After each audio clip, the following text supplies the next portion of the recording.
When you fly to a city with a list of 10 places to see, you only scratch the surface. You don't really feel the country. Many people tell me they love or hate Thailand just because they've been to Patong. But Patong isn't Phuket, and it's definitely not the real Thailand. If you want to see the real Thailand, you need a different kind of trip. That's why we rode 4,000 kilometers across the country on our little GPX city bike. July 15 was the start in Phuket. And how did it begin? With heavy rain, because that July a typhoon called Wipha was moving toward Thailand. At first we worried, who wants to ride in a downpour? But with raincoats on and a slower speed, it turned out fine.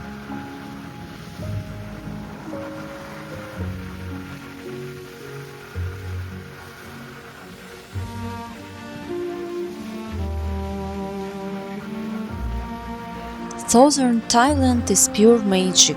Green hills, palm trees, beaches and jungles. Everywhere you look, it feels alive. On the road, we often made random stops. One of them was at the border with Myanmar, separated from us by only a narrow river. Standing there, Myanmar felt so close. There, Myanmar, here Thailand. There, Myanmar, here Thailand. The view reminded me of the jungle movies and tropical adventures I loved watching as a child. The hardest day was when we rode about 390 kilometers from Ranong to Hua Hin.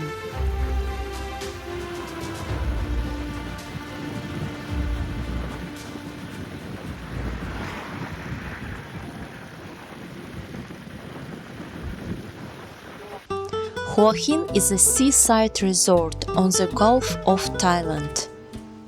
In the city center, we mostly saw older foreign tourists, especially men. Many were with their Thai girlfriends, sitting in bars and enjoying life. I think this city is underrated but perfect for a seaside rest. It's not as crowded as Phuket and attracts fewer tourists. There may be less entertainment, but it feels calmer, ideal for a slow, relaxed vacation. This is a classic Thai street food cart. A small mobile kitchen usually attached to a motorbike or bicycle. You can spot them on sidewalks and street corners all over Thailand. We tried chicken bamboo. It was tasty, but like most Thai food, still a bit spicy. Food is a big part of culture, and our motto is simple: eat like a local. If you want to truly understand Thai culture, my advice is to try food not only in tourist restaurants, but also in small local cafes and street kitchens.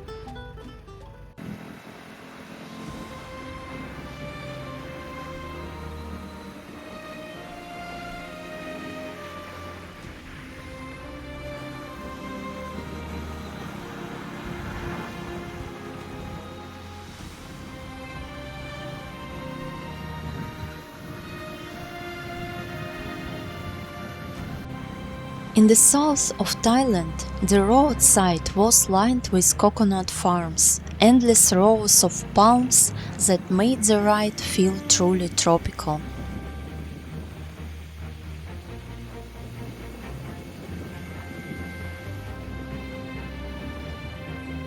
Before coming to Thailand, I always imagined floating markets, boats full of fruits and vegetables, people buying and selling right on the water.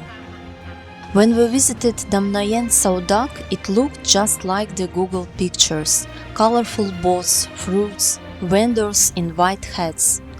But I quickly realized these markets today are mostly for tourists.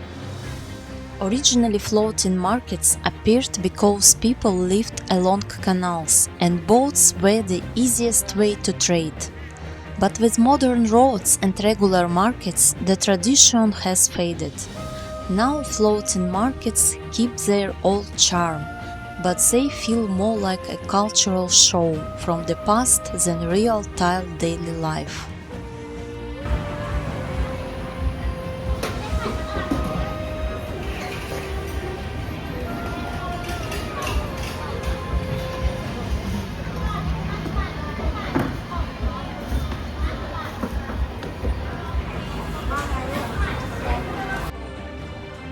I had the same feeling at the train market in Samut Songkhram. It's a market where the train passes so close it almost touches the products. It's also a very touristy spot, with crowds standing right by the rails, waiting for the train and recording videos. I realize the train now runs mostly for tourists, but if you walk deeper inside the market, where tourists usually don't go, you will find only locals shopping for their daily needs. That's where you see the real Thai market.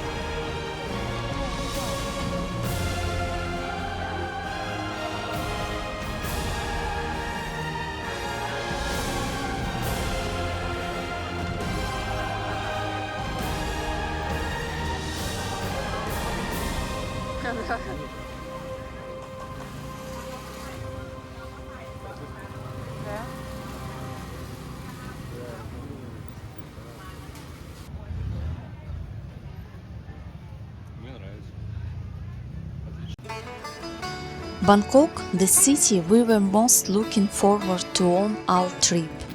The capital of Thailand, home to about 10 million people. We stopped Chinatown, one of the biggest in the world. It was founded in the 1180s, soon after Bangkok became the capital, when Chinese traders moved here. Today it's famous for its street food, especially at night. Chinatown is also full of shops selling everything from spare parts to food.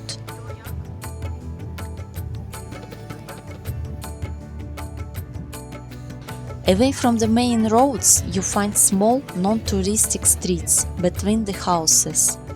These back streets invite you to explore.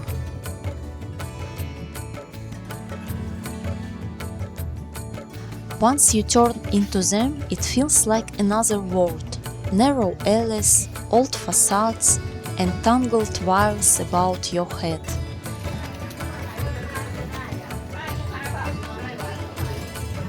The quiet here is a sharp contrast to the busy main streets.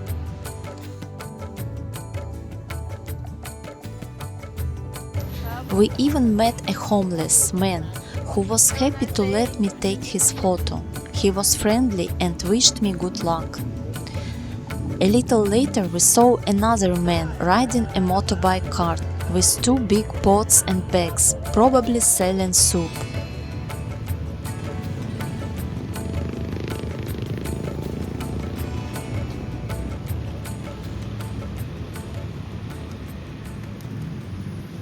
As the evening came, the rain started. We walked through the wet streets of Chinatown and then along Yaowarat Road.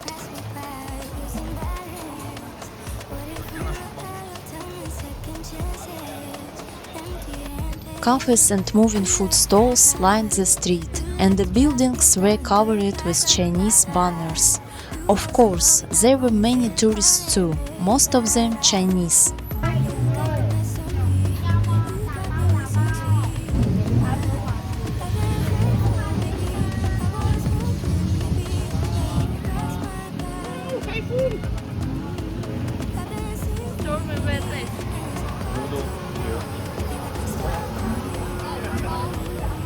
For dinner, we stopped at Nai Yek Roll Noodle, a famous street food spot in Bangkok.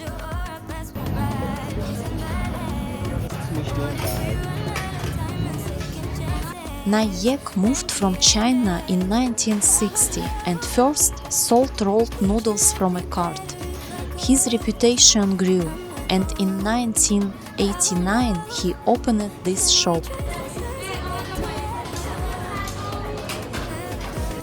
Their signature dish is crispy pork in a peppery broth with rolled noodles. I tried it and it was absolutely delicious.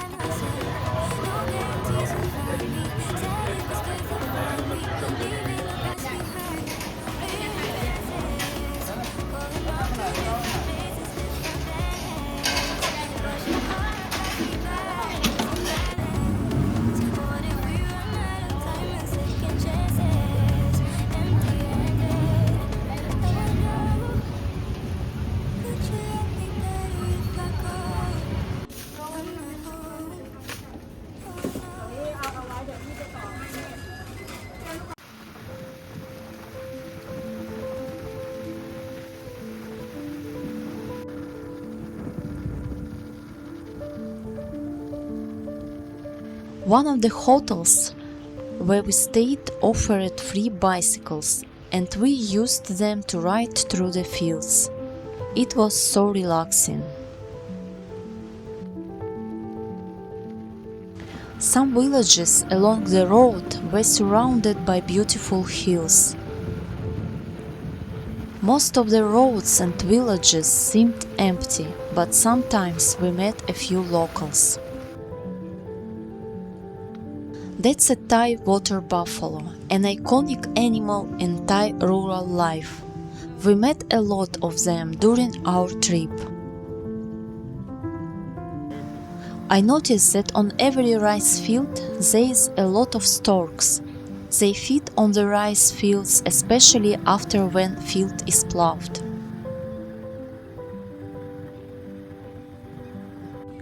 During our trip we saw many rice fields. Rice holds a central place in the provincial economy. It is Thailand's most widely planted crop, covering 45% of all farmland and supporting about 4.3 million households. The fields are often flooded with water, which is typical for rice cultivation.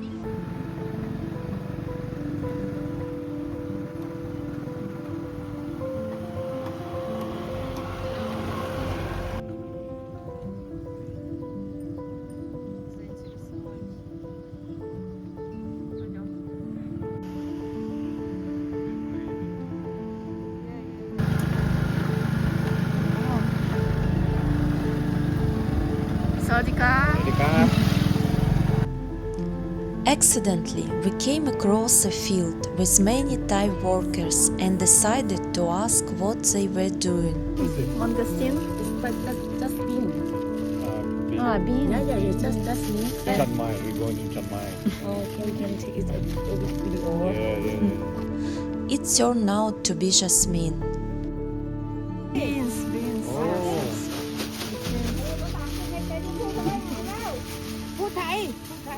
And มะลิ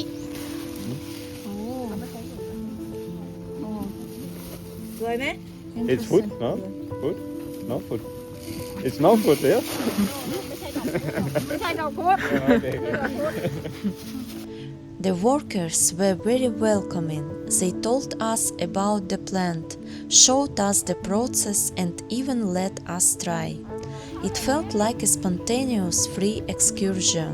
It was amazing. Jasmine is used for making scent water and traditional perfumes. Dry jasmine is also used to scent Thai tea or for herbal remedies.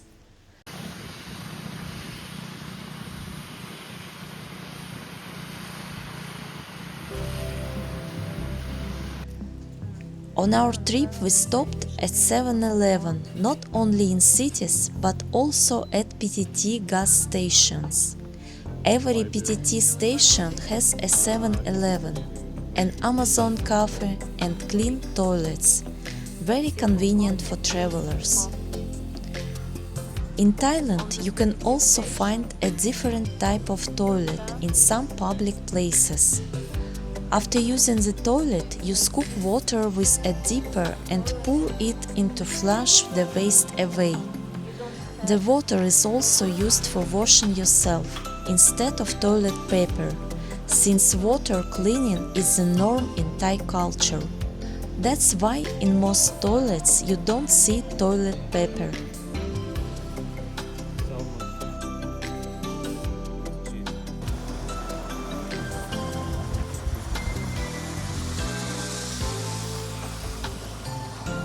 Rainbow House Resort and Campaign Pet, one of the hotels where we stayed, cost about 600 baht per night.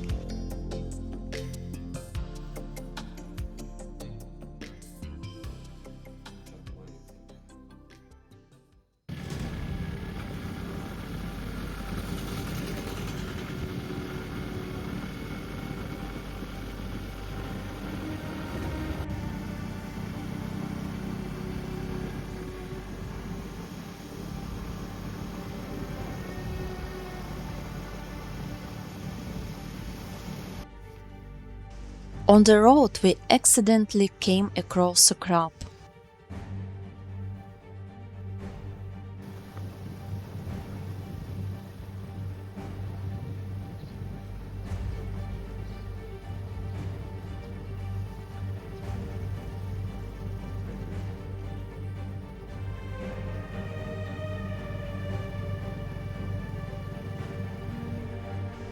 We also met many stray dogs on the road, and they didn't seem very friendly toward us.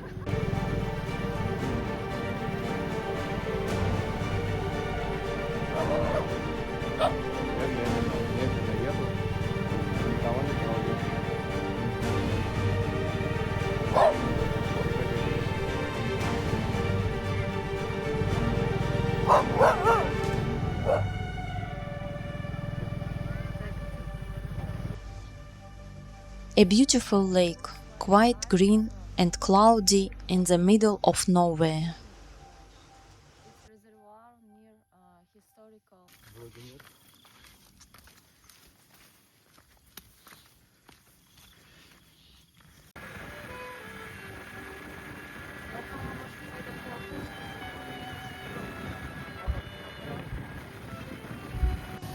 On the trip, we accidentally met a farmer who was using a drone for farming.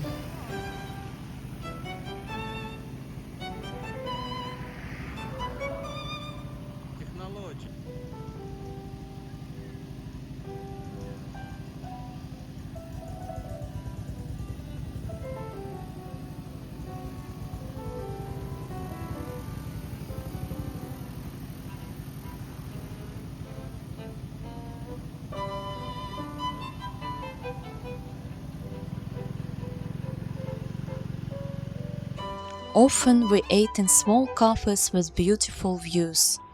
They were literally by the roadside, and it often seemed like no one ever visited them.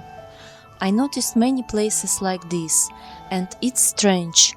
These cafés look almost empty, yet they survive for years.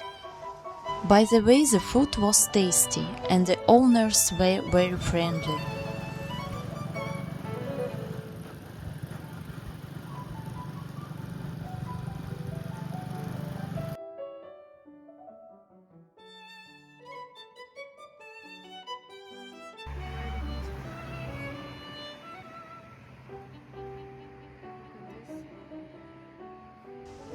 These are giant water lilies.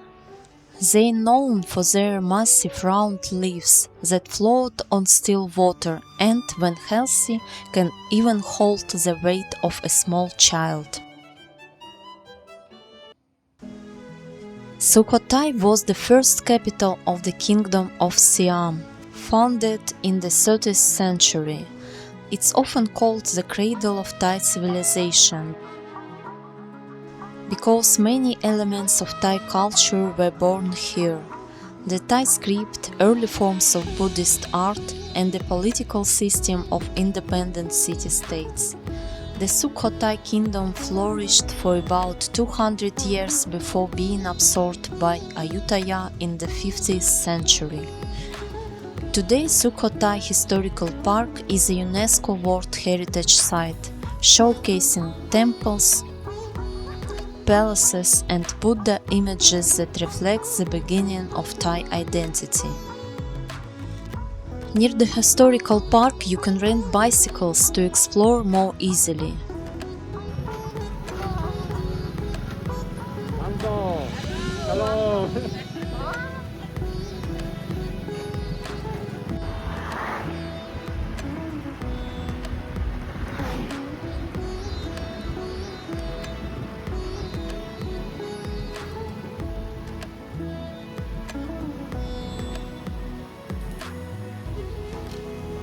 Another example of a hotel we stayed at is Chanalai Resort, which cost about 1000 baht per night. This is a hot spring pool. The water is rich in minerals, believed to be good for the skin and circulation.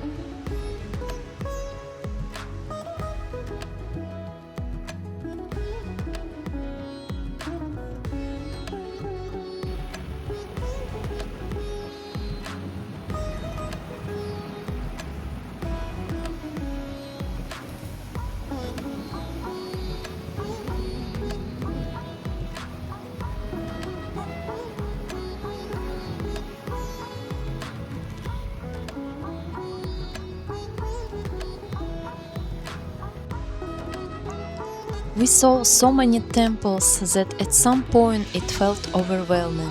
Most were huge, with big statues, but also empty, except for stray dogs wandering around.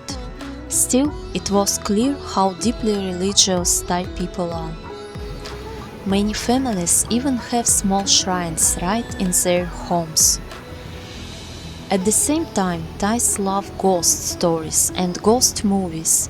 It feels like religion and ghosts live side by side here. A Thai massage woman once told me she had seen ghosts herself and even warned me that they can be dangerous.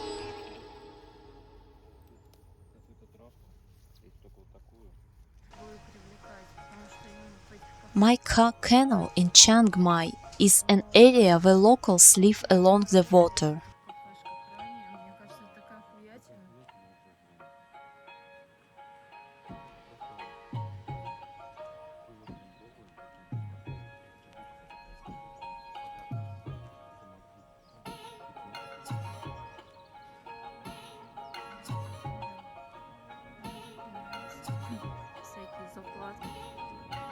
Many houses are decorated with graffiti.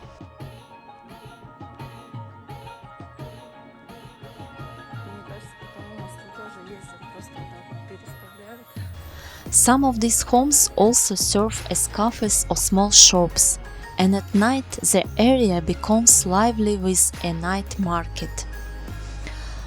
Local artists and community groups are using the canal for festivals, light displays, and art installations.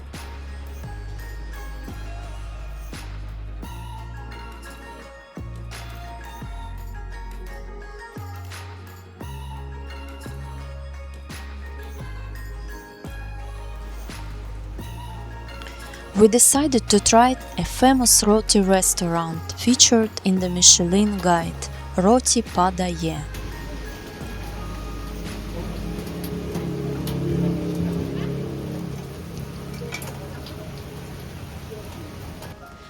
The queue was long and we waited about 30 minutes. Despite the rain, everyone was eager to taste it. Being featured in the Michelin guide creates a perception of quality and rarity, making people more willing to wait. I tried roti topped with condensed milk, and yes, it was crispy and soft. But since I've eaten roti many times before in Phuket, I can say that while it's good, it's not the healthiest or most delicious option, since it's heavy on oil. For me, it felt like it's mostly about marketing, not just the food itself. Everyone is waiting for roti.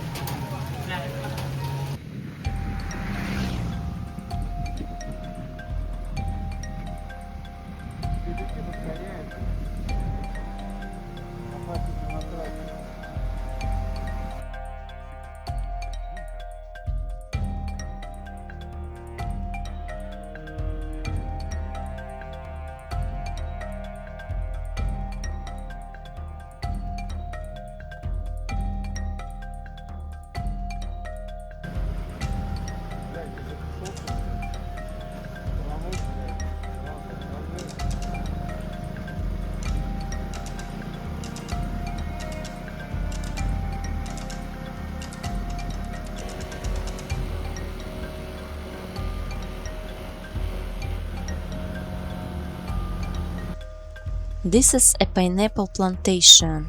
Each plant produces a single fruit in the center, which takes about 12 to 18 months to mature.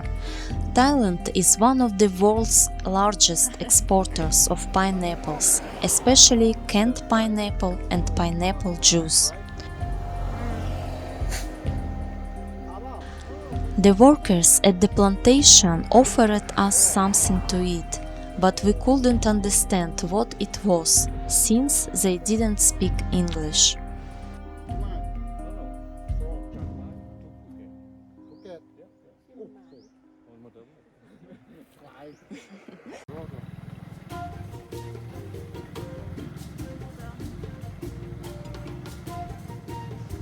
We mainly chose roads far from the highways, because there are too many cars and the air isn't fresh for traveling by bike.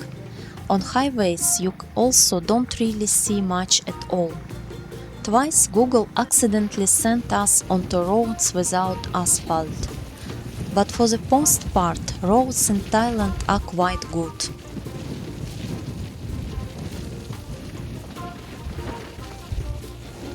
Many families in rural Thailand don't own a car. A motorbike with a sidecar is much cheaper to buy and maintain, yet it can still carry several passengers. Families use it for everything: taking kids to school, going to the market, transporting farm goods, or even selling food. It's like a family minivan, but at a much lower cost.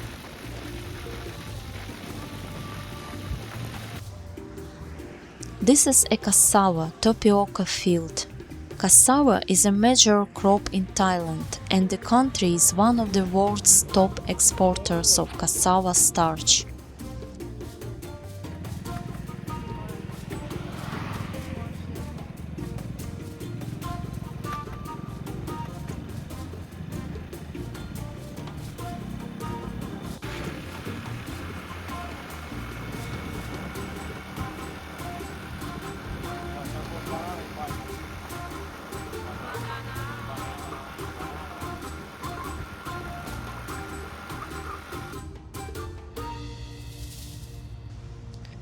It was the last days of our trip, and we were tired, almost exhausted, but at the same time our minds felt clear.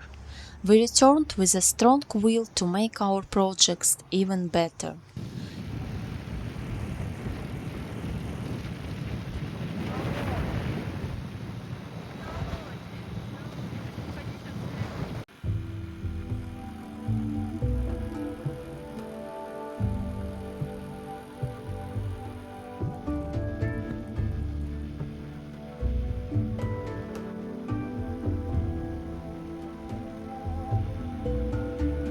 Early in the morning, I saw a monk walking barefoot along the road.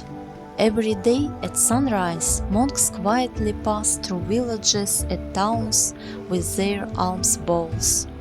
Local people wait outside with food, usually rice, fruit, or simple dishes, and place it inside. For the monks, This is a way to practice humility and live simply, relying on the kindness of the community. For the people, it's a way to make merit and gain good karma.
Near Phuket, our bike suddenly broke down. It was the first time we faced such a problem. We started looking for repair shops, but we were in the middle of nowhere, with none nearby. Then, as if by miracle under the scorching sun, a Thai man noticed us and came over to help. He quickly found the issue. It was due to an old defect. He even brought oil from his shop, and within 20 minutes our bike was alive again. At this point, my travel notes come to an end, but I hope a new adventure is already waiting for me soon.